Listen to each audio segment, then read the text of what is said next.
Welcome to AI Marketing, a podcast for sales and marketing professionals that want to increase their sales, leads, and conversions through the use of artificial intelligence solutions. And now, here's your host, Mark Fidelman.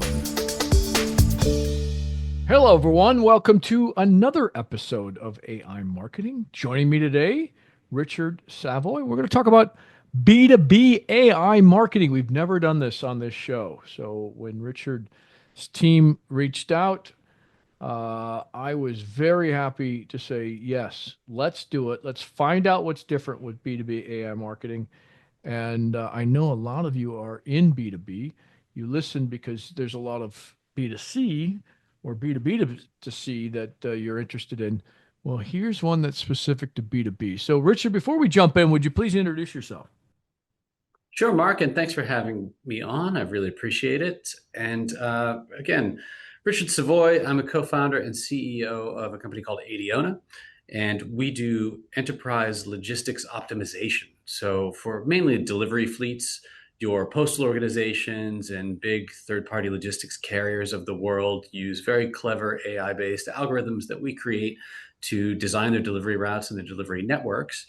And because we're focusing on these large organizations, we really have had to be creative in adapting to new B2B marketing strategies in the AI world. So very, very happy to talk about that with you, Mark. All right. Well, let's just jump right in, Richard, if you don't mind. So tell us what's changed in the last year or two in B2B marketing as it pertains to, what new AI developments or AI in general has done. Well, there's the macro changes that have been happening leading up to this AI revolution that I think are really important to understand. One being simply that when you're selling into enterprise businesses, it's always been a complicated multi-stakeholder environment where you sell by consensus.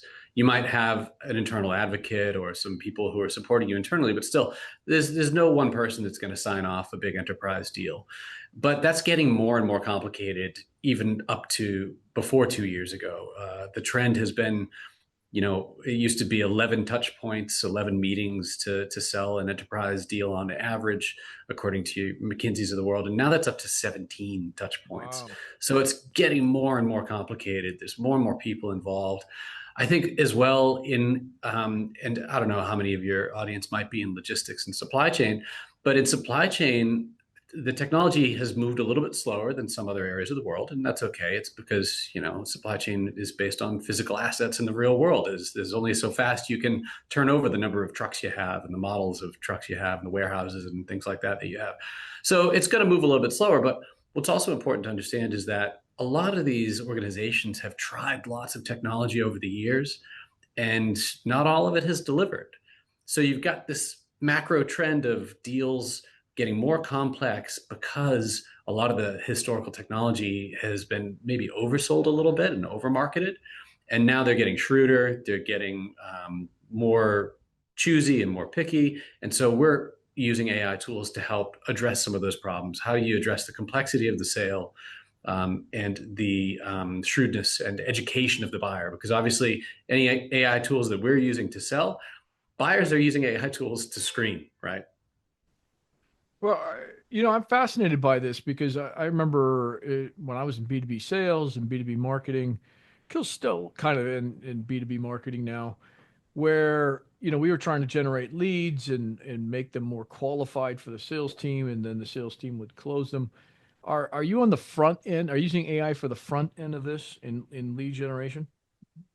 Yeah, we are. We're using it top of funnel, mid funnel, and bottom of funnel. We're using it the whole stack. Okay. I don't know if you can, but could you describe that full stack and how, the AI has really changed, more from the traditional ways that we used to do it? Yeah, absolutely. So top of funnel, traditionally we want to try to find leads and then qualify them. And what we find is that we can use AI to really segment and narrow in on organizational personas and individuals based on their journey, where they're at. So using AI allows us to really hyper target based on where we perceive these organizations or the individuals to be at in their journey, and then target our content, our marketing content towards them. So I'll give you some examples of that for top of funnel, which is simply looking for organizations that have been going through any changes. Say they've just started working with SAP and they're going through a big SAP migration. Well, boom, they immediately float to the top of my lead qualification list because I want to find out if they're using SAP's transport management systems and optimization tools that are included in SAP. Or what we find is often those are cost prohibitive, and organizations will start to look at a multi-vendor solution and say, you know what, we're going to use SAP across the organization for X, Y, and Z. But from a transport piece, maybe that's too expensive, and we want to look at some other third-party vendors about that. And that's an entry point where we can go and insert ourselves into the conversation with really targeted content, right? Likewise, if another example that happened recently was FedEx bought their own route optimization company in a company called RouteSmart. Now, RouteSmart has hundreds of other customers that now are potentially not going to want to work with them anymore because they're owned by FedEx. And so if I compete with FedEx, I'm not going to want to use a FedEx owned technology anymore. And so immediately that's news that floats into our AI tools that we can then use to identify leads from that customer list, the competitor's customer list, stuff that you do, you might do normally anyway, but we can automate that whole process. Like the news comes in, our LLMs screen for that opportunity, automatically identify those leads, automatically start the qualification process right at the top of the funnel. Okay. And is that handled by AI, or is the qualification process still handled by a salesperson? It's a mix. So we're moving more and more towards automating it, but it is still, again, because the stakeholders are so diverse in that set, it's a mix. Okay. Yeah, I envision a time where the AI will really understand who is visiting the website or who's engaging with either a chat or a salesperson and define that buyer journey according to who they are and what they're looking for. And then once they define it, they can create content for it, or at least automatically pull it for them and send it to them so that every step of the way, it's um, moving them through that funnel quicker, faster, more efficient. I think the amount of value that will provide when we finally get there will be tremendous. Absolutely.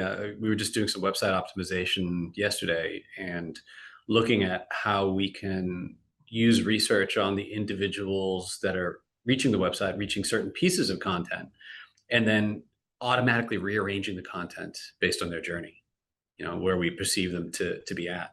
So I'll give you an example of that. Like we've started writing a lot of content that is geographic specific. So naming actual cities and places that have interacted with our technology. So how do you optimize a delivery fleet for Melbourne in Australia, where we are, versus how do you optimize that fleet for New York?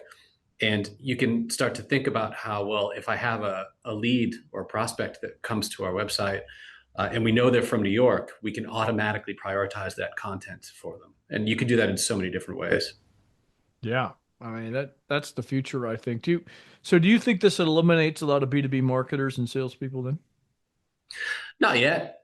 I think it will, Yeah. to be really honest. And I think Yeah, people yeah, need to you should address be. those. Yeah, we should be really honest and address that head on. I think it's going to change the roles of the people that do have those, that work as well. Yeah. I mean, Uh, almost every role will be transformed by it. So do you have any advice for these people, or what do you think? Definitely my advice is to become expert in it. It's going to be part of your world. It's going to be part of your role. You need to be able to use it, but also that's going to give you the relevance to stay in the industry if that's something you want. I think, unfortunately, a lot of people are going to wait and they're going to want to see how things shake out. And they're going to be resistant to learning some of these tools, and that'll put them at a disadvantage, just Yeah. like anybody. Yeah.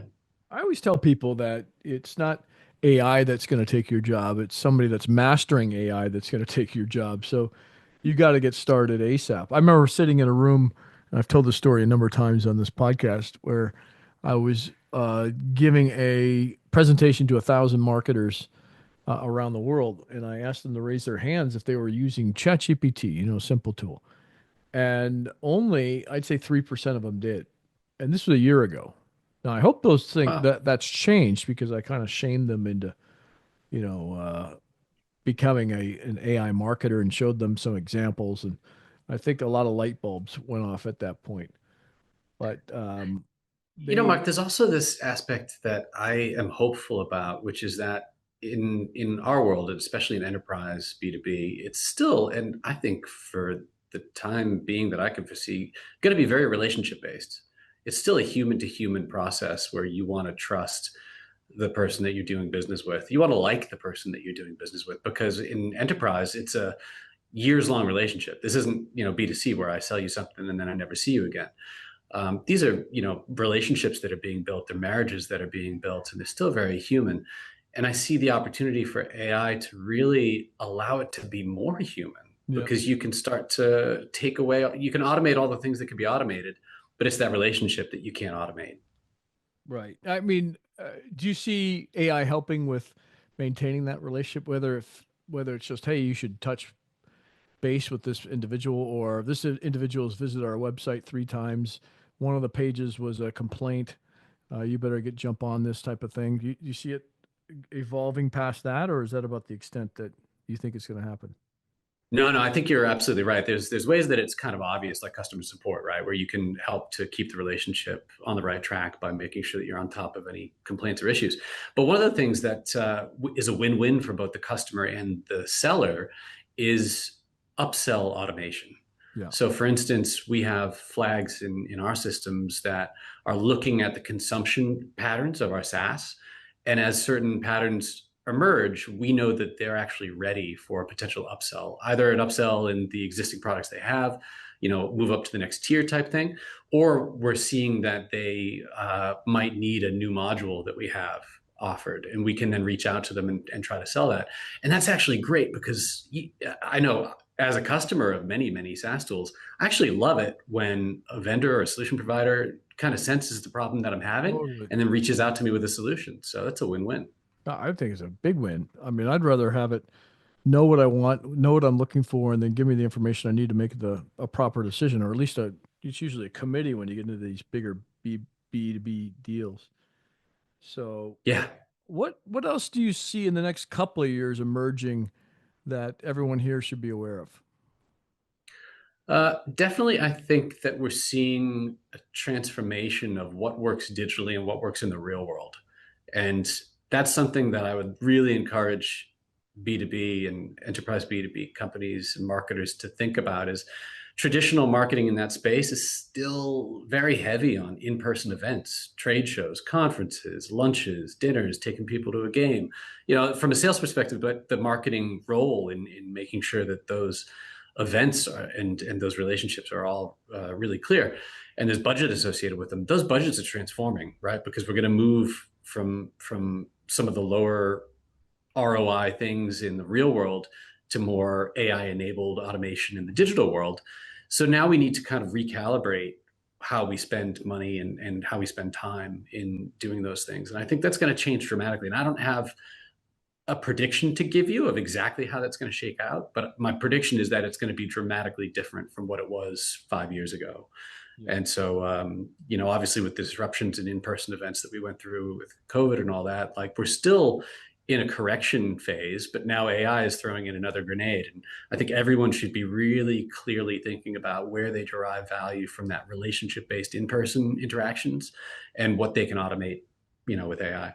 Yeah, it's I was just playing around with VO3 before our podcast here, and it's getting better and better and better. I was just animating I was just overseas, and I was just animating a static photograph into video. It was quite remarkable. Still not sure how they do it, but they do it pretty well. I mean, you can still tell it's a little AI-ish, but it isn't bad. It's pretty good, actually.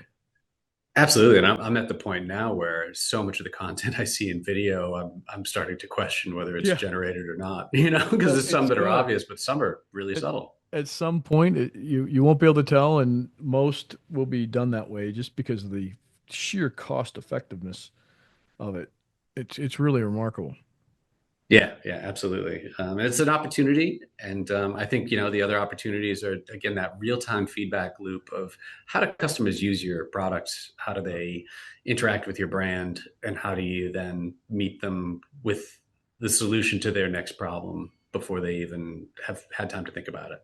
Yeah. It's going to be a wonderful thing for a buyer and a seller to engage in that way and just continue to drive a lot of value, but taking a lot of the friction out of it. It's great. You got it. You got it. All right. So, Richard, why don't you wrap things up? I mean, where do people get a hold of you? Is there anything else you want people to know about what you do and who you are? And then, yeah, we'll do a final sign off and see if we can't schedule an update in 6 months or so. Thanks again for the opportunity, Mark. If people want to reach out to me directly, our website is adionatech.com, ADIONATECH.com. And if they have fleets or deliver products or even work with retailers and manufacturers that are shipping stuff around the country, around the world, they're always welcome to reach out to us, and we can help them be more efficient, reduce their emissions, and reduce their costs. That's what it's all about for us. All right. Well, another good episode of AI marketing, this time with a B2B slant. Just letting you guys know that there are companies that are using AI in their B2B marketing, and it's going to get even more interesting as AI begins to take over a lot more of the traditional things that marketers and salespeople used to do. It's coming. I'd give it a year, maybe two, when these solutions are so well versed and so well trained in the technology, and that they're able to act like the most charming salespeople or the best marketers on the planet and guide some of these prospects through that sales funnel. And it's going to happen, so just be prepared for it. But I've always said that our jobs are just going to get better. We'll be able to do more and more things that we couldn't do before without these tools. So fear not. All right, Richard, thanks again. And yeah, let's schedule something for 6 months, because as fast as things are moving, I'd love to learn more about what's happening, maybe specific cases of what's happening in the B2B world. Sound good? Sounds great, Mark. Yep, sounds great to me. Thank you. All right. Thank you very much.